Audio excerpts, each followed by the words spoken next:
So you think there's still a chance for Kreg and love? Yes. Yeah, I suppose. Well, there's not one for. I mean, you and I are kind of the same position. But Dude. I think there's a chance for you. She thinks there's a chance for me.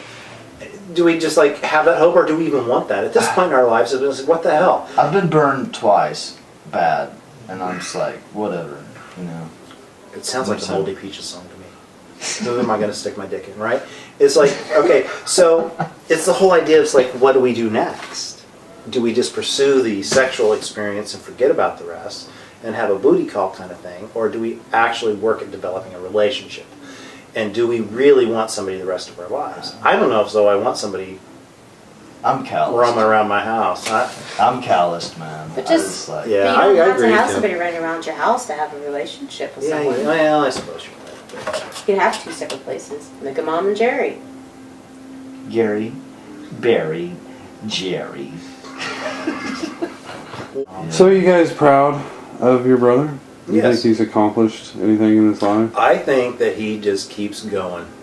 He's like that Duracell bunny thing, to abuse an old cliche, but it's the fact that Greg keeps getting like that black cloud just keeps knocking him on the head, and then he gets right back up and he keeps working, then he knocks him on the head, and then he keeps you know what I'm saying? I mean, yes, I'm very proud of the fact that he just doesn't give up, because really, there's so many ways down, and there's so many ways up, and he's chose to just keep trying to get up.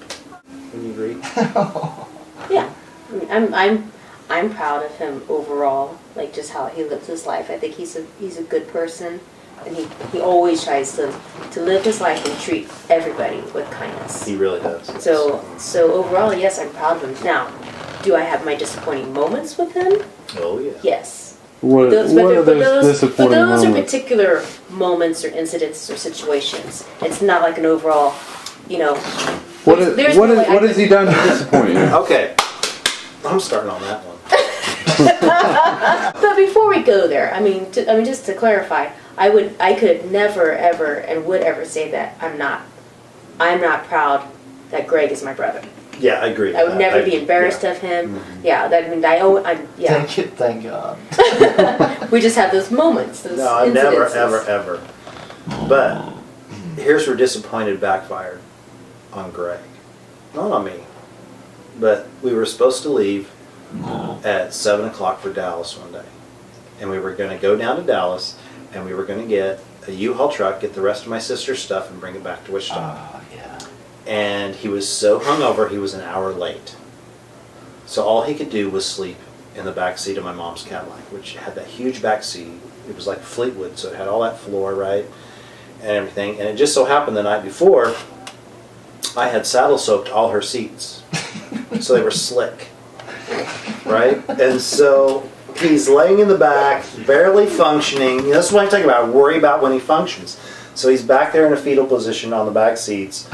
Mom says to me, I better drive some because you're going to have to drive that U-Haul back. I'm like, oh shit, you're right. So I let her drive, and he slept through the whole driving change, everything. And so she's driving, and she's real little, right? So she's up like this, and she's going 60, and she slams on the brakes for some reason. Sorry, Pavlov. And Greg just slides right off those seats and right onto the floor. And I thought, and then of course Gammy's like, oh, Greg, are you okay? And I'm like, Greg, are you all right? And in the back of my head, I'm going, fucking yeah, you deserved that. What was your disappointing moment? I would say it's an overall. Greg lived with me for a very long time, so I was disappointed that he didn't take advantage of the opportunity to get on his feet financially, because he didn't have to pay rent. And he didn't have to pay rent. He didn't have to pay rent. He didn't have to pay utilities. I was lost. I mean, and he was with me for a long time, and so he really could have socked away a lot. How long did he live with you? The first time, a couple of years, and then the second time, I think it stretched into like 4 years, 5 years maybe. It was a long time. Because Miles was young when he started coming over, and then. I just loved living with you. I didn't want to leave. Did it put a strain on you guys' relationship? Not until towards the end, which by the time that happened, I mean, luckily, because I was having my own little mental breakdown of too many people in my house. And so I think luckily he moved out, and I told him that he needed to move out before our relationship became strained. I think we caught I it. pushed it. We caught it. But I think we I caught just it in love time it. though, to where like we're fine. Because it's weird to go to your brother and be like, "Hey, man, you need to. Yeah, you gotta need to leave. you gotta get out." You know, but I think we caught it. I mean, I think we caught it next time before it strained. But yeah, I would have to say that would probably be my most major disappointment is I just didn't take advantage of a really great opportunity.